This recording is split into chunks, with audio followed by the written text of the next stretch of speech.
Hello, I'm Carolee of Brave Journey, and this is episode 11 of the weekly Brave Journey birth preparation videos. If you're a regular viewer of these videos, you might notice this is a different background. I'm attempting to try to do this in my backyard. So I'm really hoping that the sound quality is okay. So today we're talking about the first couple of hours after birth, and we're specifically addressing the complexity of emotions that can come up after birth, as well as the best way to get breast and chest feeding started, which is to get that first latch within the first hour of birth. So for this video, we'll first talk through the first hour or two of birth in terms of emotions and how things might be feeling.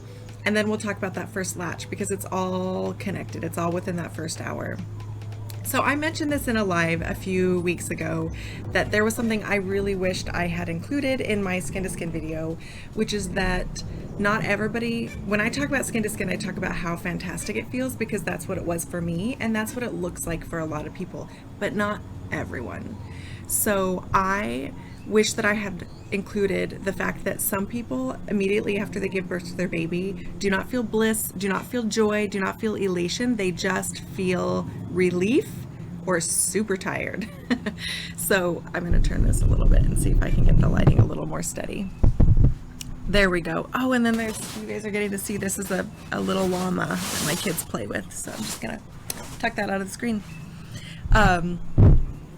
So I wish that I had included this because the people who give birth and then don't feel joy or elation or even love for their infant and simply feel numb or tired or fatigued, they feel like they did something wrong and they didn't. It's actually quite common. So the intensity of giving birth, whether it's via cesarean or whether vaginally, it is so intense and there is so much work and energy having gone into it, and often nights of missed sleep. So by the time that infant emerges, the birthing person may just feel so depleted. Additionally, sometimes birthing people are in what we call labor land. Birthing people, especially, I think that's a birthing from within term, which I was trained by Birthing from Within. And this idea of labor land is this altered mind state that you go into when you're in labor. And it takes a while to come back to your body. It takes a while to catch up for your mind and your spirit to catch up with what just happened with your body, which is that the infant is no longer in your body and it is now on the outside. And that is just a completely wildly mind-blowing thing. And for some people, it takes a minute to catch up. So that's fine. So we keep the baby skin to skin, whether or not they're feeling love or joy or not. It still has the positive impact on the infant and it still has the positive impact physiologically on the birthing person. Now, in addition, we give the infant and the birthing person time to come back to themselves and catch their breath. And this is all time right before we start thinking about the first latch. So whether or not the person is in that altered mind state, whether or not they're feeling joy, elation, complete bliss with that infant skin to skin, or maybe they're still feeling numb or exhausted and they're just catching up with what just happened emotionally, spiritually, physically, and in their mind. No matter what, we're still keeping that infant skin to skin. And then once after a little bit of time has passed, at least within the first hour, we want to start thinking about the first latch. So I really want to say, I highly recommend before you birth that you either read a book or go to a training, or even best is go to a training or access an international board certified lactation consultant in your area. Because what you want to have available, you don't want to have to be researching a lactation consultant if you happen to need them. It's much, much better to have someone on hand before you've given birth. So I recommend you take a class because there's so much to know about breastfeeding. And I'm going to muster up the courage to do a video on breast and chest feeding, about more than just what I'm going to talk about today, which is the first latch. And it's because I have some personal stuff around breastfeeding. Breastfeeding for me, especially with my first, was a very, very, very, very challenging experience, and I still can't talk about it without getting emotional. So I've put off this topic just a little bit because it's just, I got to be able to put my stuff aside to be able to present good information. But today we're just talking about the first latch, which is easy enough. So if you've never latched a baby before to your nipple, it can feel either a little awkward or a lot awkward. But no matter what, it's a learning curve. It's a learning curve for the infant. The infant doesn't know how to eat, and you don't know how to feed them at your breast or chest. So there's a learning curve no matter what, and awkwardness is to be expected.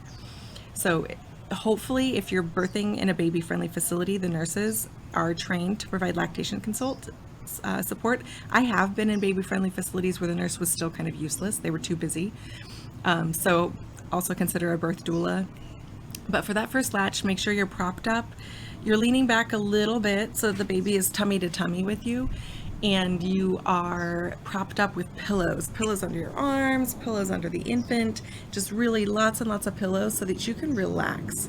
And then you bring the infant to your chest rather than placing your chest to the infant. And this is for your comfort. So bring the infant to your chest, and we're looking for a wide latch on that with that infant's mouth for that first latch. But no matter what, it's not going to be perfect. This first latch is not perfect. It's just really important for establishing breastfeeding that it happens within the first hour, but it doesn't have to be perfect.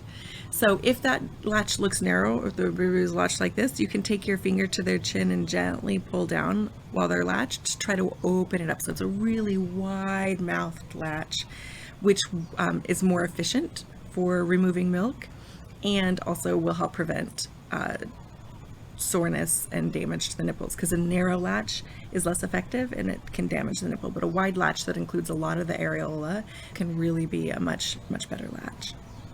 So hopefully you've got a birth doula or a nurse helping you, but no matter what, you're going to feel awkward, and it's a learning curve. And those first few hours, just keep that baby at the breast, keep putting them to the chest, keep offering them the nipple for the next few weeks. Nursing on demand, breastfeeding as much as possible. Those first couple weeks will help you establish your milk supply, and that's all I'm going to say on that today, but I'll do a full video when I can muster the emotional courage. That's all I had for today. Thank you so much for watching. If you'd like to receive these videos directly into your inbox, go to bravejourney.com and sign up for my email list, and I'd love to email you. I send a weekly newsletter with the link to the video, nothing more.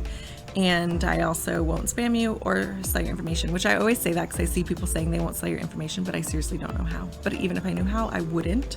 So go to bravejourney.com and sign up. Thank you so much. I appreciate you. I appreciate you watching this. Please let me know what you think, any thoughts you had, any questions, and what you thought about this outside setting. Can you hear me? Is this okay? Thank you. I appreciate you.